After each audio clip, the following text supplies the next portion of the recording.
तो स्वागत है आप लोगों का आधुनिक भारतीय इतिहास के आज के इस सेशन में। काफी कुछ कवर अप कर चुके हैं मैसूर के बारे में। हमने हैदर अली को देखा, हैदर अली के बारे में सारी चीजें कवर अप करी।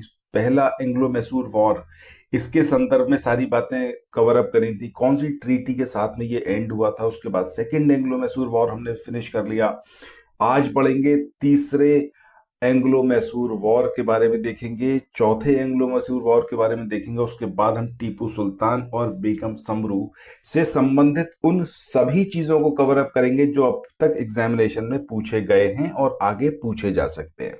ये जो आप पूरे सेशंस देख रहे हो, ये बेस्ड हैं आपके घटना चक्र की जो बुक है आधुनिक भारतीय इतिहास की, उसके ऊपर सारा कंटेंट वहीं का है, बट बहुत ही रिफाइंड और बहुत ही सिस्टमेटिक तरीके से अरेंज्ड है। ठीक है, आप में से कोई भी अगर ये लेना चाहे पीडीएफ तो 9027281376 दैट इज द नंबर जहां पर आपको व्हाट्सएप मैसेज करना है। चलो, टारगेट एक ही है, यूपीपीसीएस प्रीलिम्स 2026 100% सिलेक्शन। ठीक है, चलो शुरू करते हैं। बात करते हैं तीसरे एंग्लो मैसूर वॉर की। अब ये जो तीसरा एंग्लो मैसूर वॉर था, इसका एंड होता है श्रीरंगपट्टनम की संधि से, जो कि मार्च 1792 में हुई थी, मार्च 1792। ठीक है, कमेंट सेक्शन में बताना, ऑलरेडी मैं पढ़ा चुका हूं और शायद मैंने अभी स्टार्टिंग में बोला भी था कि पहला एंग्लो मैसूर वॉर और दूसरा एंग्लो मैसूर वॉर जब एंड हुआ था उस टाइम पर ट्रीटी कौन सी हुई थी और हैदर अली की डेथ कब हुई है, ये दो चीजें बताना कमेंट सेक्शन में। ठीक है, अब ये जो ट्रीटी हुई ये कॉर्नवालिस और टीपू सुल्तान के बीच में हुई थी और इस युद्ध में टीपू ने तुर्की की सहायता प्राप्त करने की कोशिश की थी। परिणाम क्या हुआ? टीपू को लगभग आधा राज्य और युद्ध के हर जाने के रूप में 3 करोड़ रुपए देने पड़े थे। मतलब ये जो युद्ध हुआ था इसमें हार हुई थी टीपू सुल्तान की। संधि के तहत जब तक 3 करोड़ रुपए नहीं दिए जाते तब तक टीपू सुल्तान के दो पुत्रों को अंग्रेज जो थे वो अपने कब्जे में रखेंगे, ये संधि हुई थी। ठीक है, थर्ड एंग्लो मैसूर वॉर, इसके संदर्भ में आपको ये डेट है मार्च 1792, जिसमें श्रीरंगपट्टनम की ट्रीटी होती है, बेहद इंपॉर्टेंट है, इसको आपको याद रखना है। आपको याद यहाँ पर यह भी रखना है कि इस युद्ध में हरजाने के तौर पर टीपू सुल्तान को लगभग आधा राज्य अपना देना पड़ा था। ठीक है, चलो आगे बढ़ते हैं, बात करते हैं फोर्थ एंग्लो मैसूर वॉर यानी कि चतुर्थ आंग्ल मैसूर युद्ध 1799 का। इसमें टीपू सुल्तान वीर गति को प्राप्त होते हैं, उनकी डेथ हो जाती है। विलेजली और स्टुअर्ट की सेना से वो लड़ रहे थे, जब लड़ते लड़ते वो वीर गति को प्राप्त हुए। फाइनली हुआ क्या, रिजल्ट क्या निकला इस वॉर का?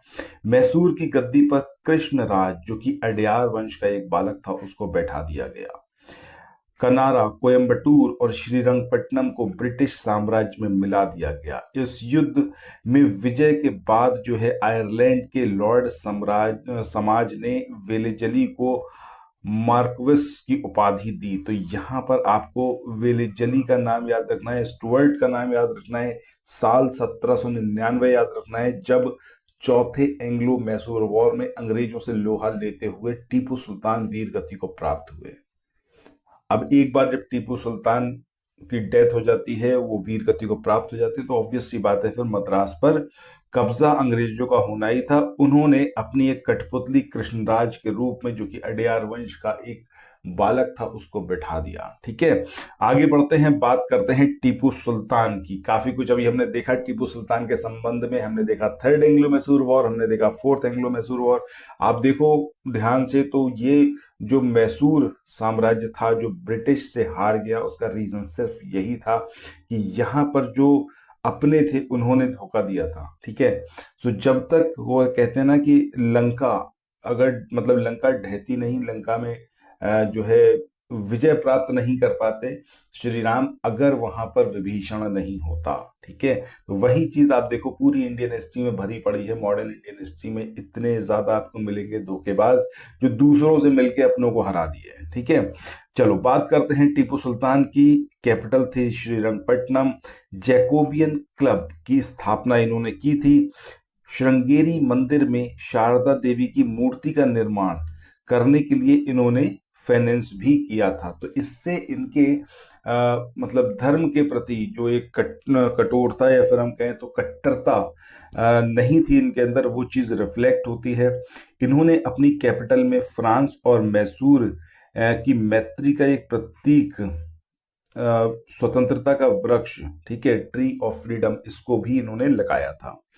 इन्होंने विदेशी राज्यों से मैत्री संबंध बनाने और अंग्रेजों के विरुद्ध सहायता प्राप्त करने के लिए ईरान, कस्तूनतनिया उस समय का मतलब अब भी देखें तो इस्तांबुल, अफगानिस्तान, फ्रांस, यहाँ पर जो है अपने दूत मंडल भेजे और दूतावासों की स्थापना करी। मतलब आज की डेट में जो हम देखते हैं एम्बेसीज, तो ये उस टाइम पर टीपू सुल्तान ने जो थी अलग अलग देशों में स्टेब्लिश की थी, ताकि ब्रिटिश से वो लोहा ले पाएं और मतलब अपना एक वर्चस्व जो है वो यहाँ पर कायम रख पाएं। आगे बढ़ते हैं, बात करते हैं बेगम समरू की। 1750 से लेके 1836 का ये पूरा इनका लाइफ स्पेन रहा। इन्होंने सरधना मेरठ में एक प्रसिद्ध चर्च का निर्माण कराया था बेगम समरू ने। पति की जब इनकी डेथ हो जाती है, जिनका नाम था वॉल्टर रेनहार्ट सांब्रे, ठीक है, सो उसके बाद जो है सरदना जागीर को इन्होंने रूल किया था। वॉल्टर रेनहार्ट सांब्रे, ये कई अलग अलग रियासतें थी जिसमें इन्होंने सर्विस की थी, इन्होंने अपनी सेवाएं दी थी। इन्होंने जाब्ता खां, जो कि सहारनपुर के रोहेला सरदार, इसको हराया था, जिसके लिए नजफ खां, जो कि बंगाल का नवाब था, उसने ही इनको सरधना की जागीर दी थी। ठीक है, सो आज के इस सेशन में हम यहीं तक करेंगे। डेली बेस पर आपको सुबह एक स्टडी प्लान प्रोवाइड किया जा रहा है, उसी के अकॉर्डिंग पूरे दिन वीडियोस आ रहे हैं, आप बस उसको देखते जाइए, डेली बेस पे फॉलो करते जाइए। खरगोश बनना अच्छा है लेकिन कछुआ बनना ज्यादा अच्छा है। 6 दिसंबर आपका एग्जामिनेशन की डेट है। धीरे धीरे धीरे धीरे चलते चलते आप उस मंजिल तक पहुंच जाएं, यही हमारा उद्देश्य है। ठीक है, यहाँ पर जब मंजिल मिलेगी तो एक बढ़िया सी स्माइल आएगी, और सुबह को जब आप एग्जामिनेशन देने जाएंगे तो आप देखिएगा इतना कॉन्फिडेंस आप फील करेंगे कि हाँ, मैंने इस परीक्षा के लिए पूरी तैयारी करी है। ठीक है, और अब कोई ऐसी दिक्कत नहीं आएगी, और उसी कॉन्फिडेंस के साथ आप एग्जामिनेशन दोगे और एग्जामिनेशन को क्लियर करोगे। ये व्हाट्सएप नंबर है 9027281376। आप 6 की 6 घटना चक्र की समरी पीडीएफ हमसे ले सकते हो, ल्यूसेंट की समरी पीडीएफ ले सकते हो, और आप चाहो तो फुल लेंथ कोर्स में भी एनरोल करवा सकते हो, जिसके लिए भी आपको इसी नंबर पर संपर्क करना है। फीस फुल लेंथ कोर्स का एकदम नॉमिनल है, 1500 रखा गया है, जिसमें 20 फुल लेंथ टेस्ट प्रोवाइड किए जाएंगे, 11,000 एमसीक्यू प्रोवाइड किए जाएंगे, 6 की 6 घटना चक्र का समरी पीडीएफ आपको प्रोवाइड किया जाएगा। मतलब काफी कुछ इसके अंदर मिलने वाला है सिर्फ 1500 में, और कोर्स एकदम एग्जामिनेशन सिलेक्शन ओरिएंटेड है। सो आप बेफिक्र होकर सिर्फ इस पर रिलाई कर सकते हैं। बाकी मिलते हैं नेक्स्ट वीडियो में। Thanks for watching, have a nice day, bye bye.